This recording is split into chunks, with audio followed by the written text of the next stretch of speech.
तो एक शब्द याद कर लीजिए, सहनशीलता, तितिक्षा। इसको सदैव जीवन में, एक श्लोक गंगा किनारे हमें जीने की सामर्थ्य देता था।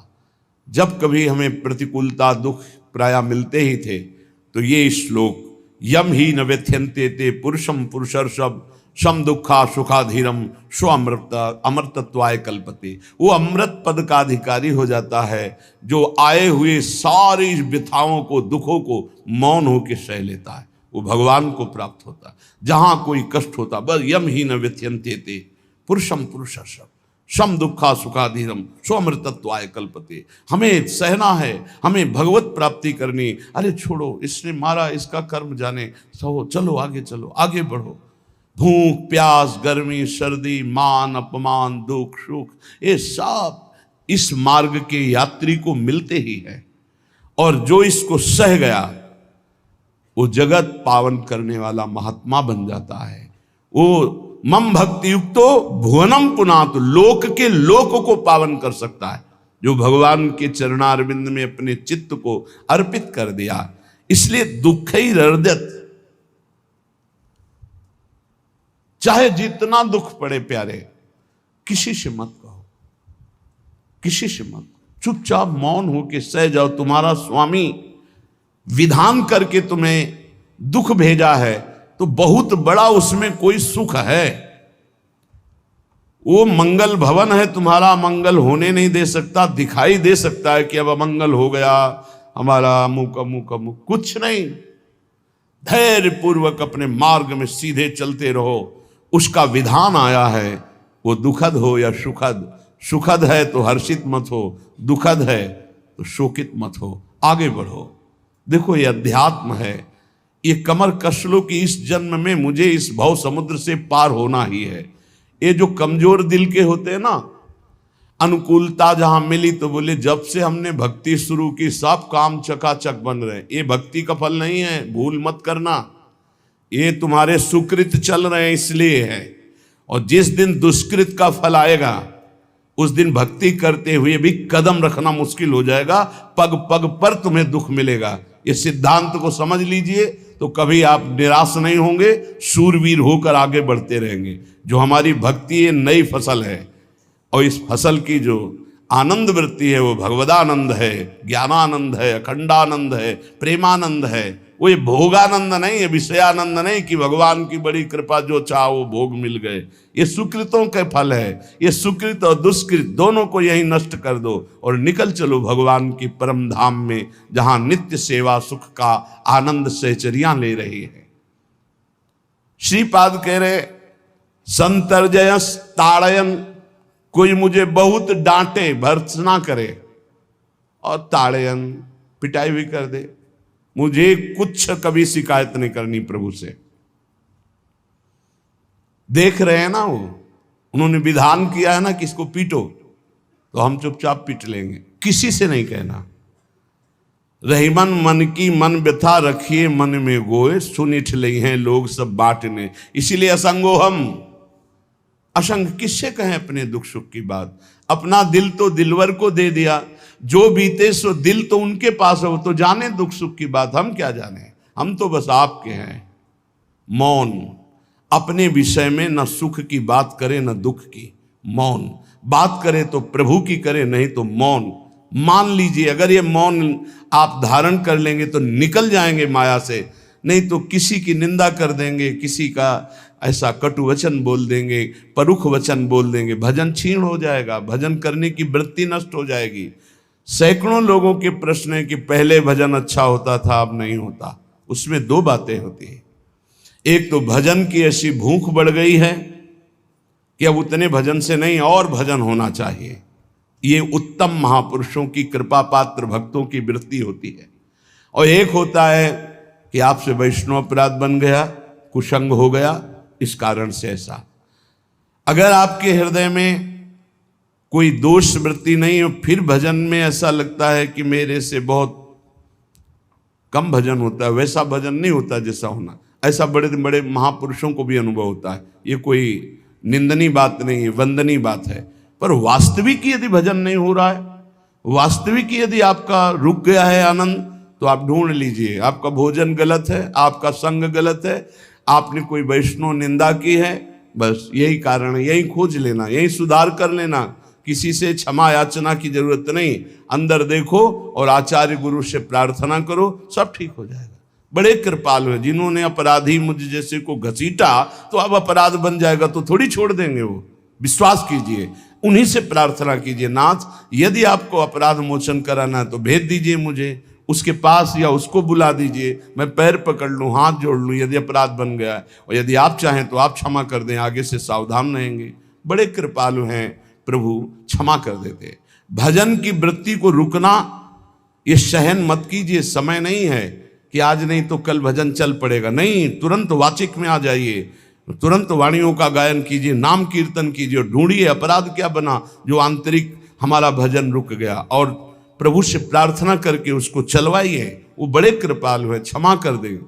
अगर आपने प्रगट में किसी का अपराध किया और वो उपस्थित हो तो जाओ, उनके चरण पकड़ो, उनसे प्रार्थना करो। भजन का रुकना सहन मत करो। बहुत कठिन है भजन करके भगवत प्राप्ति करना। वो हमारे अंदर सरलता पूर्वक भजन चल रहा है, उसको बचाओ। किसी की निंदा मत करना, किसी की अवहेलना मत करना।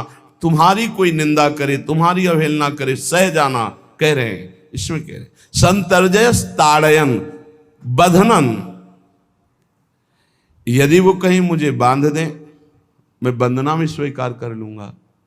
ऐसा भक्तों को कोई बांधता है क्या? हाँ, बांध देते हैं। तितिक्ष ब्राह्मण की कथा में पढ़िए, उसको बांध दिया। एक सखी बहुत भजनानंदी थी, उसके परिवार के लोग रोज उसे पीटते थे और उसे बांध देते थे। सखूबाई नाम उसका सखी का था। एक सखी बहुत नागरीदास जी के संग में रहकर भजन की वृत्ति उच्च कोटि की सीखी थी, भागमती बाई। उनके पति ही उनके ऊपर सैया लगाकर नई नवीन रानी के साथ बैठते हुए ऐसा पिटाई करते, इतना कष्ट देते, पर वो उच्च कोटि की ऐसी महान वक्ता, परम सिद्ध बरसाने के जो वास करने वाले अपने नागरीदास जी थे, हरिवंश महाप्रभु के शरणागत, उनके सत्संग से ऐसी उच्च कोटि की दशा प्राप्त हुई, उसे कोई फर्क नहीं पड़ा। उसके कष्ट देने के लिए उसके ऊपर सैया लगाते, राजा थे, और नवीन रानी के साथ उसके ऊपर बैठते, उपद्रव करते, मारते, पीटते, लेकिन वो सम रहती। संतर्जय ताड़यन बंधनन, शांत। वो देख रहा है, बस तुमको यही सोचना, वो देख रहा है, मेरा स्वामी देख रहा है।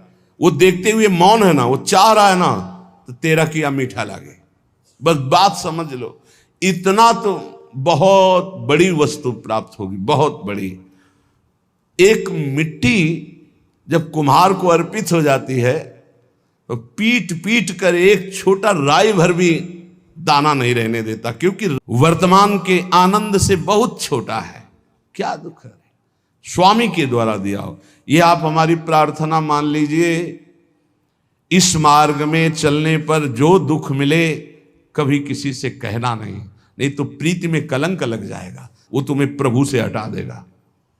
नहीं, रहीमन मन की मन व्यथा रखिए मन में गोए, सुनिठ लई है लोग सब बाट न ली है। ये भगवत मार्ग शूरवीरों का मार्ग। कभी अपनी अंतर व्यथा को किसी से मत कहो। जीवन में अगर कोई हमें कष्ट दे रहा है तो हमारा कर्म है, ना कि कोई व्यक्ति। ये बिल्कुल सिद्धांत तक चर्चा समझ लो। वही व्यक्ति जो मुझे द्वेष करता, वही व्यक्ति जो मुझे कष्ट और दंड देता, वही व्यक्ति प्रणाम करके छाती से लगाकर आंसुओं की धारा से अभिषिक्त किया, तो वो व्यक्ति था या कर्म? जब कर्म भोग हो गया तो वही हृदय से लगा के अश्रुधारा से क्षमा कीजिए। बहुत ऐसा नहीं, आप तो बड़ी कृपा की। व्यक्ति कभी कष्ट नहीं देता, मेरा कर्म उसके ऊपर सवार होकर मुझे दंड देता, इसलिए मैं किससे कहूं? अपनी जबान से दांत कट जाए तो किससे कहूं? ये जो दांत, इससे जबान हमारी पीड़ा को किससे कहूं? अपने हाथ से चोट लग जाए किसको कहूं? ऐसे सब आत्मस्वरूप हैं, हमारा कर्म ही उनके ऊपर सवार होकर हमें दंड दे रहा है। इसलिए भाई, श्रीपाद का सिद्धांत जो कह रहे कि अगर भगवत प्रेम प्राप्त करना है तो मुंह बंद। 22 बाजार में कोड़े मारे गए, एक बार भी श्री कृष्ण से नहीं कहा। पूज्य भाई जी महाराज के जीवन कष्ट कष्टमय है, कभी श्री कृष्ण से नहीं। बाबा नहीं सह पाए, बाबा ने श्री कृष्ण से कहा, श्री कृष्ण चंद्रजू से, ये क्या है, इतना कष्ट क्यों दे रहे हो उनके शरीर को? तो मुस्कुरा दिए, बोले मैं नहीं दे रहा हूं, ये तुम्हारे कर्म का फल भाई जी भोग रहे हैं। ऐसा? बोले हाँ। सीधे अस्पताल गए, भाई जी से कहा ये आप हमारा प्रारब्ध क्यों भोग रहे हैं? तो कहा आज ये कौन सा खेल रच रहे हो बाबा, क्या बात कर रहे हो? जीव का अपना कर्म भोगना होता है, किसी और का निजीकृत कर्म भोग? तो उनका आप हमको बहका नहीं सकते, हमें परम तत्व से पता चला है कि आप हमारे कर्म। तो हंस दिए भाई जी और बोले देखो हमें कोई फर्क नहीं पड़ता, आपको फर्क पड़ जाता। आप चढ़ो, जिस साधना की चढ़ाई पर चढ़ रहे हो चढ़ो, मंगलमय श्री कृष्ण तुम्हारी यात्रा को पूर्ण करें।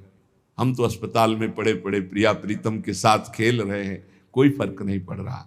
ये बड़े महापुरुषों ने अपने कष्ट की तो बात जाने दो, दूसरों के कष्टों को लेकर भोगाए। हम जरा सा कष्ट आ जाए तो बोले हमारी अंदर श्रद्धा थी अब खत्म हो रही क्योंकि कष्ट आने लगा। उसमें भगवान का क्या दोष है? वो तो बड़े कृपालु हैं कि ऐसे पापात्मा होने पर भी मुझे महात्माओं का संग दिया, धाम का वास दे रहे हैं, नाम जपवा रहे हैं। अब हमारे पूर्व प्रारब्ध हमें कष्ट दे रहे हैं, इस समय भी वो हमें दुलार कर रहे हैं। जीव समझता नहीं, केवल दोषारोपण भगवान और भगवत मार्ग पर कर देता है। इसलिए उपासक को अंतः क्लेश मति व दुस्सहतरम, ये जो आप काम क्रोध से जल रहे हो ना, ये तपस्या है, इसका बहुत बड़ा लाभ मिलेगा। और अगर भोग रहे हो ना, गिर रहे हो, पतित हो रहे हो, तो वो सुख नहीं, वो शांति नहीं, वो विश्राम नहीं है। और एक बात ध्यान रखना, इस शब्द को याद रखना, ऐसे रहने पर भी हमारे द्वारा जो भी वो हमारे स्वामी ऐसे लेते हैं, जन अवगुण प्रभु मान न काऊ, दीन बंधु अति मृदुल स्वभाव। कल शाम के पूज्य परमहंस राम मंगलदास जी की वाणी का चिंतन हो रहा था, उसमें कह रहे कि जो 30 मिनट भगवान नाम कीर्तन कर लेता, मेरी बात पर विश्वास रखना हो, उसको भगवत प्राप्ति होगी। 24 घंटे में 30 मिनट नाम कीर्तन कर लेता है और अन्य समय विस्मरण रखता है, तो 30 मिनट का नाम कीर्तन उसे भगवत प्राप्ति करा देगा। तुम्हें जो पाठ प्रिय हो, 30 मिनट पाठ कर लोगे, भगवत प्राप्ति हो जाए, कर लो। और बहुत पहुंचे हुए महापुरुष जिनके चरणों में अपार श्रद्धा है, आप लोग तो रात दिन लगे, आपको भगवत प्राप्ति नहीं होगी। चूक हो जाएगी तो जन अवगुण प्रभु मान न काऊ, दीन बंधु अति मृदुल स्वभाव। अग्नि की ज्वाला के समीप रुई का पहाड़ कितनी देर टिकेगा? कितनी देर टिकेगा? उसके ताप में झुलस जाएगा। ये अग्नि की ज्वाला है भगवान नाम कीर्तन, भगवत यश गुणगान। तो जैसे किसी को लगे कि वो नाम जब भी करता है वो रुचि पूर्वक पाप करता है, असंभव। नाम जापक रुचि पूर्वक पाप कर ही नहीं सकता, उसका हृदय जलेगा। पक्का आप जप करके देख लीजिए, आप जप कीजिए नाम, और फिर आपसे पाप जब बनेगा तो आप फिर हालत अपनी देख लीजिएगा, बार बार हृदय जलेगा, नहीं नहीं नहीं। तो एक दिन वो नहीं सिद्ध हो जाएगा और आप निर्विकार हो जाएंगे। इसलिए अंतः क्लेश, अगर बुद्धि मति वो अति अंदर क्लेश आ रहा है, कभी काम आ रहा है, कभी क्रोध आ रहा है, कभी लोभ आ रहा है, कभी मोह आ रहा है, ये आता रहेगा जब तक भगवत साक्षात्कार नहीं होगा। ऐसा मत समझो कि 2-4 महीने जप करेंगे तो हम सिद्ध हो जाएंगे, ये आता रहेगा। ये बहुत भागवतिक शक्ति से संपन्न है विकार, कोई साधारण नहीं है कि तुम माला जपोगे वो नहीं आएगा। माला जपते समय ही आएगा वो। ये भागवतिक शक्ति से संपन्न, काम क्रोध लोभ मोह तब त्रिभुवन को परास्त कर रहे हैं। ये भगवान के पावर से शक्तिमान है। तुम्हारा अहंकार जब गलित हो जाएगा तो इनका आना ही बंद हो जाएगा। जब तक अहंकार रहेगा तब तक ये आते रहेंगे। तो जो तुम्हारे अंदर जलन हो रही, मत कहो किसी से, सह जाओ, यही तपस्या हो जाएगी, यही भगवान की प्राप्ति का हेतु हो जाएगा। प्रभु के लिए थोड़ा कष्ट सहकर आप आगे बढ़कर देखिए वो कितना आपको प्यार देते हैं। यही कष्ट सहना है, आंतरिक विकारों को सहना, बाहरी प्रहारों को सहना, कभी किसी से ना कहना, ये भक्तों का स्वभाव।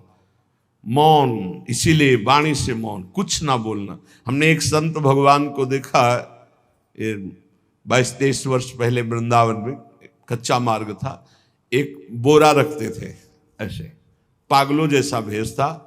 तो जब रात्रि के 11 बजे वापस यमुना किनारे से प्रसाद पा के यमुना किनारे गए, यमुना किनारे से जब लौटते थे तो उनको देखते थे अकेले वो बैठे रहते थे। उनकी मुद्रा देख के लगता था भगवदानंद में डूबे हुए हैं।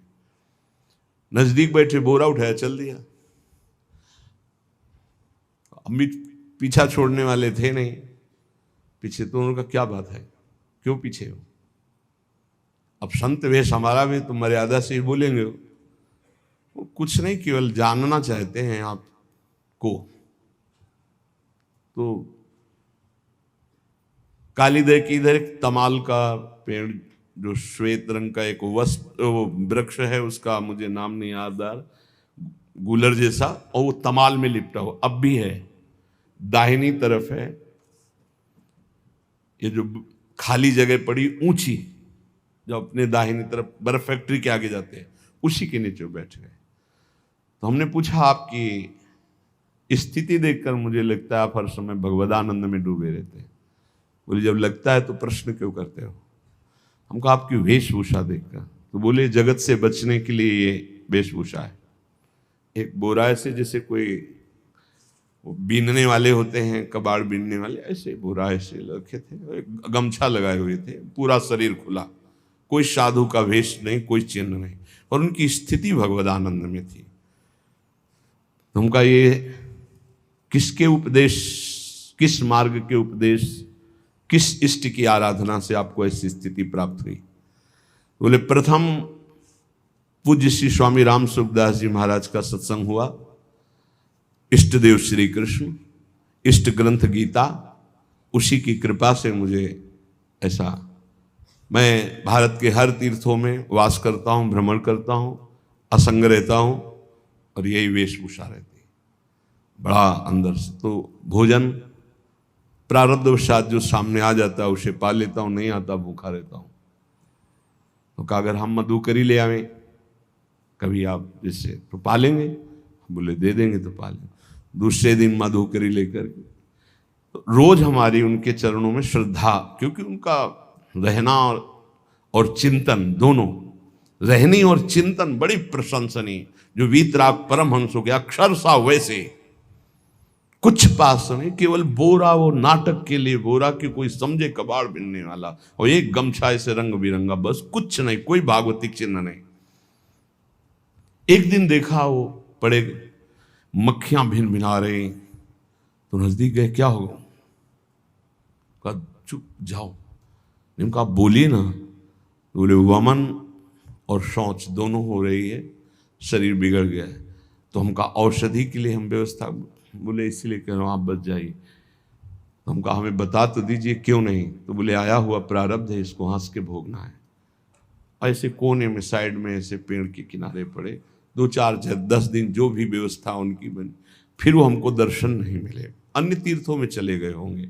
ऐसा महापुरुष, क्या हम अपने शरीर को इतना प्यार करें कि भगवान से श्रद्धा हो जाए, भक्ति मार्ग में हम लड़खड़ा जाएं, फिर सत्संगी किस बात का? ये पक्का समझ लीजिए, ये जो भगवत मार्ग है, ये शूरवीरता का मार्ग है, सहन करने का मार्ग है। जितने भी महापुरुषों के चरित्र हैं आप पढ़ करके देख लीजिए, भगवान के चरित्र से भी ज्यादा लाभ भक्त चरित्र सुनने से इसलिए होता है कि हमको लगता है कि हमारे जैसा जन्म लेकर इतना कष्ट सहकर इस ऊंचाई पर पहुंचे, ये बड़ी बात है कि वो जीवत्व से हमारी तरह पैदा होकर ईश्वत्व को जाता है। इसलिए भक्त चरित्र में विशेष बल हमको प्राप्त होता है। क्या क्या कष्ट सहते, और आप खुद देख लीजिए, आपको जितना कष्ट है उससे बड़ा सुख है कि नहीं, अंदर देख लीजिएगा तो इसी से अनुमान लगा लीजिए, जितना बड़ा कष्ट उससे कई गुना बड़ा सुख भगवान देते हैं, तभी वो उनका यश गाते रहते हैं। ऐसे थोड़ी होता है कि हमारे भगवान का हम भजन करते, हमारे साथ न्याय नहीं हुआ। न्याय तो सही बात नहीं हुआ, नहीं तो तुम्हारी दुर्गति हो जाती। सही बात में उन्होंने न्याय नहीं किया, पक्षपात किया है तुम्हारा। अगर वो सही न्याय करते तो ईमानदारी से कहते हैं, केवल नरक के कीड़ा ही बनना पड़ता और कुछ नहीं है। खूब देख लो, डबल चेहरा होता है। एक सामने का चेहरा देख रहे हो और एक एकांत का चेहरा होता है, डबल चेहरा होता है। और भगवान डबल रखो चाहे तिबल, सब देखते हैं। सब हम बैठे हुए देख लो ईमानदारी से वृंदावन की भूमि में। एक चेहरा है जय श्री राधे, और एक चेहरा है जो राक्षस है अंदर बैठा। देख लो, अंदर देख लो, बिल्कुल इस समय सीसी कैमरे में हो, अंदर देख लो, एक राक्षस बैठा है और उस राक्षस